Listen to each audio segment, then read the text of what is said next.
berdoa. Biar lebih semangat, kita bernyanyi dulu ya. Iya, Bu. Oke. Ya, kita bernyanyi Saya dulu. suka nyanyi, Bu. Anak-anak berdiri semuanya. Biar semangat pagi ini kita belajar ya. Oke. Semuanya bernyanyi.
panjangnya ya. Ibu, Oke. apa tidak konsisten? Tidak konsisten itu tidak pasti, terkadang tidak sama, ya. Oke, lanjut. Itu yang kedua, tidak akurat. Hasil pengukuran menggunakan alat ukur satuan tidak baku kurang akurat jika dibandingkan dengan alat ukur baku yang sudah memiliki standar internasional. Nah, kemarin kan kita sudah belajar alat ukur satuan yang baku ya, seperti penggaris. Kalau penggaris dia ada angka anak-anak, tetapi kalau yang tidak baku dia tidak memiliki angka yang pasti. Jadi hasilnya itu kurang akurat. Oke, paham ya? Nah, yang ketiga, kelemahannya itu sulit untuk dibandingkan karena tidak ada ukuran yang pasti. Perbandingan panjang antara dua benda yang diukur dengan alat ukurnya itu tidak bagus, bisa menjadi sulit ya teman-teman, anak-anak. Jadi sulit dibandingkan. Oke, jadi sekarang ibu akan, nah ini contohnya ya. Sebelum itu, jadi contohnya biasanya petani yang mengukur panjang kayu atau tali dengan jengkal tangan. Anak-anak pernah tidak melihat tukang kayu? Pernah. Tukang kayu biasanya kalau nggak pakai penggaris pakai apa mengukurnya? Pakai tangan. Pakai tangan. Pakai benang yang putih itu. Ya benar. Jadi terkadang tukang kayu itu biar lebih praktis terkadang langsung mengukur pakai tangan ataupun benang yang warna putih. Nah, selain itu juga ada nelayan yang menggunakan hasta untuk mengukur jaring-jaring ikan. Jadi kan biasanya kalau dilipat itu juga langsung kan. Nah, selain itu ada pengrajin yang mengukur bahan baku dengan lengan atau jengkal seperti yang tadi pengrajin kayu. Oke. Anak-anak, selanjutnya dari materi apakah ada yang ingin ditanyakan? Sudah jelas ya? Iya. Oke, karena sudah jelas, ibu rasa anak-anak sudah pintar ya dalam materi ini. Sekarang ibu akan bagikan ada dua aktivitas di sini, ada dua tugas. Jadi anak-anak sekarang bagi berkelompok, tetapi sebelum itu ini ibu ada membawa contoh. Oke, nanti di LKPD-nya, di tugasnya itu akan ada mengukur kain tenun. Anak-anak tahu tidak ini kain tenun asal mana? Lombok. Benar, jadi ini adalah warisan budaya nenek moyang kita, anak-anakku semua. Jadi ada yang tahu ini dibuat dengan cara bagaimana? Diseser, pintar. Jadi ini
dan ada membandingkan panjang pendek benda. Semisal ini contohnya, meja siswa lebih tinggi dari kursi siswa. Paham? Paham. Oke, tinggal dibandingkan saja. Silakan kumpul dengan anggota kelompoknya. Berapa orang satu kelompok, Bu?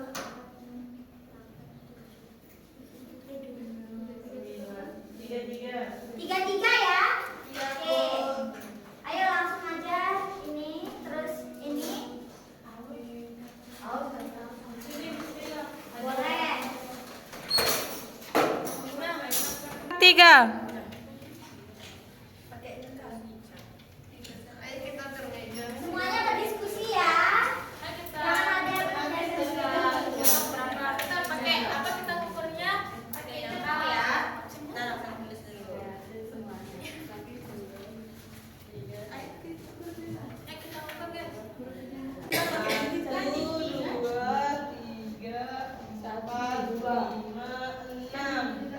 Saya Amanda. Tulis langsung. Berdiskusi saya. Ayo Lila yang tulis. Meja. Dan jengkal. Oh ya, saya ukur tinggi ya. bener lu, ibu gurunya nggak ada di sini, temannya lu. Kita ukur kayak jengkal ya guys. Bareng-bareng ayo. Satu, dua, tiga, empat, lima, enam. Oke, tulis. Berarti- Mana kain tenun? Kayak tenun sini. Oke, tulis. Satu. Berarti tingginya satu lebih, panjangnya dua depan. Oh, kita tulis. Satu depan, satu depan. Sudah semua anak? Sudah. Ya, boleh dikumpulin ya. Oke.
pelajaran pada pagi hari ini, marilah kita berdoa menurut agama dan kepercayaan masing-masing. Berdoa mulai.